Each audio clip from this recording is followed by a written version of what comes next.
Okay, class, good morning. Today we're going to continue talking about some functions in Excel. Today we're going to talk about logical functions, specifically if, and or functions. These functions are very powerful and they're actually kind of fun to use once you understand how they work. So we'll start off over here with an example of the if function, where we will output some text as a result.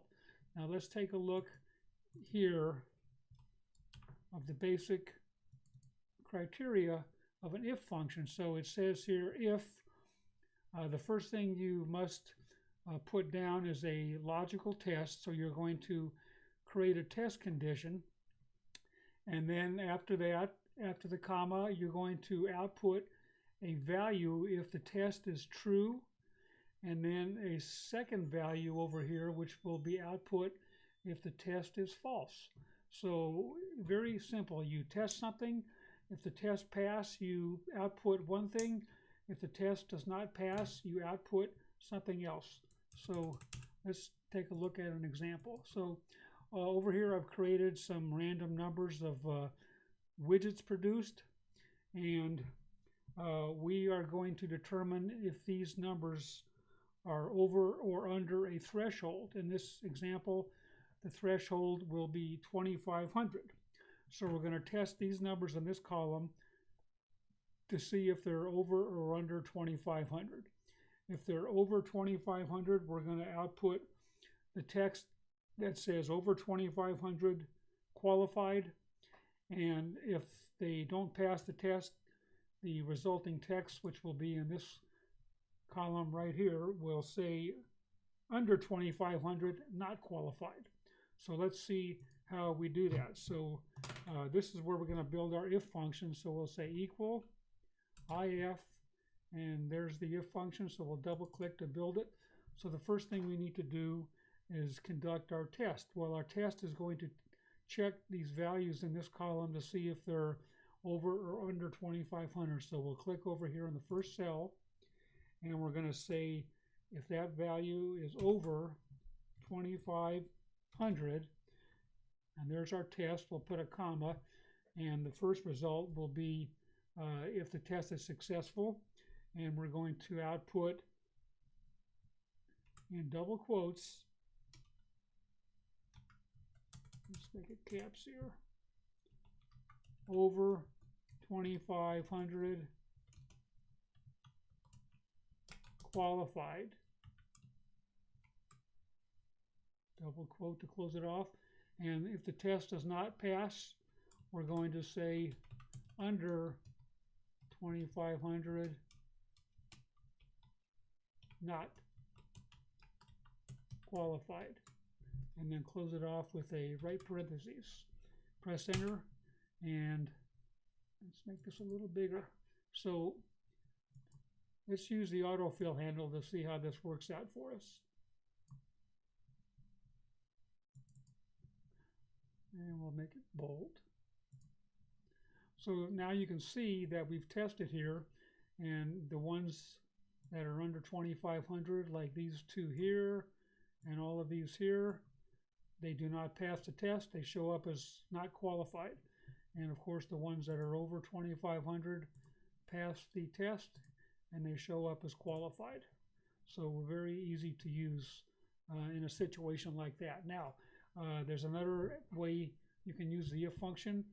In this example, we output text based upon the if test that we used over here.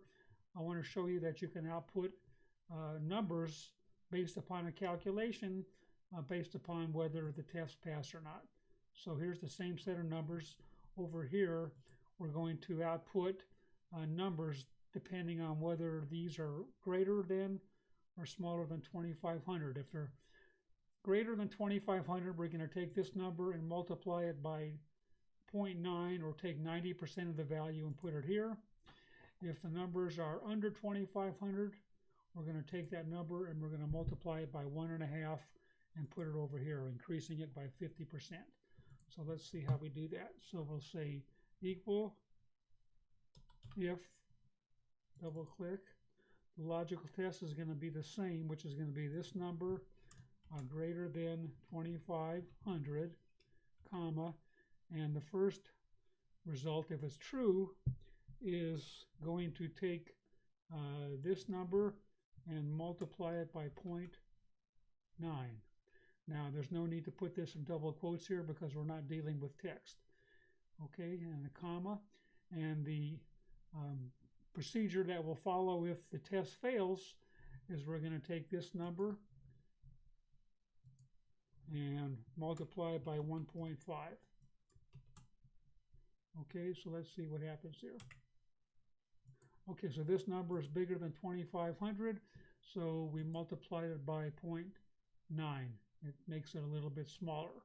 This number here is under 2500, so we should multiply it by 1.5 times, which should bring it up to around 2100 or so. So let's see what happens. Okay, so make these bold here so you can see that we did revised calculations. We adjusted these values based upon what the values over here were.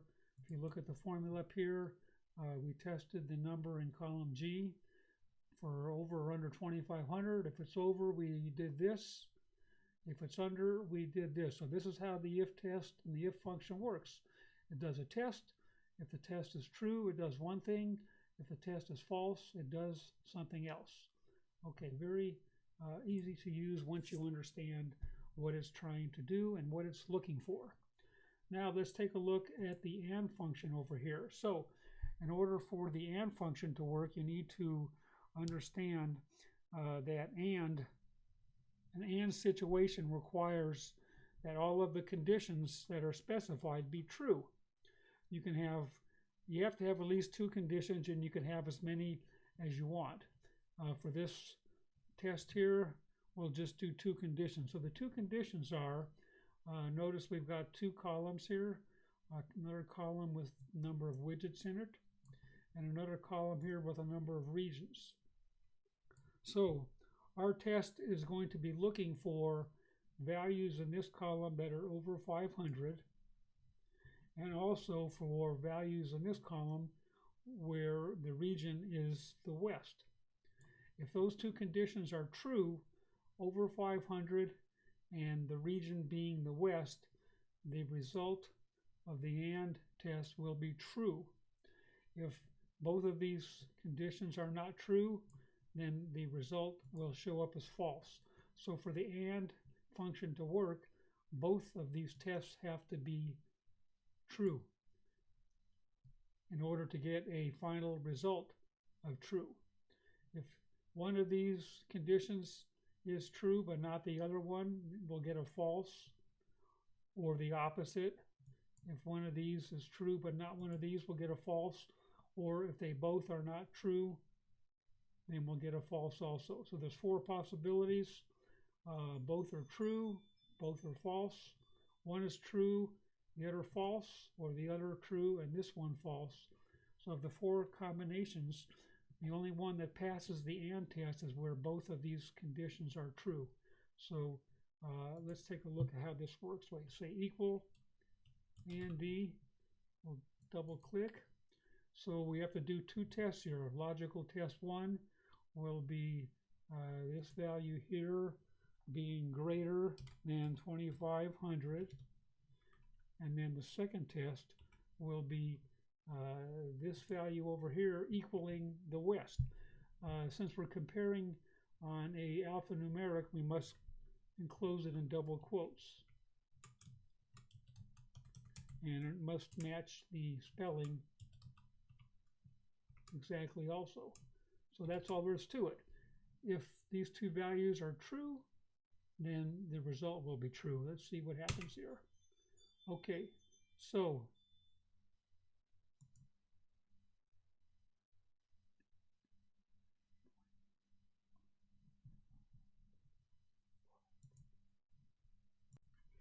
now we're going to take a look at the Excel AND function. The AND function is very interesting. So the AND function will output one of 2 values, either true or false. It will only output true if all the tests must pass to get a true result.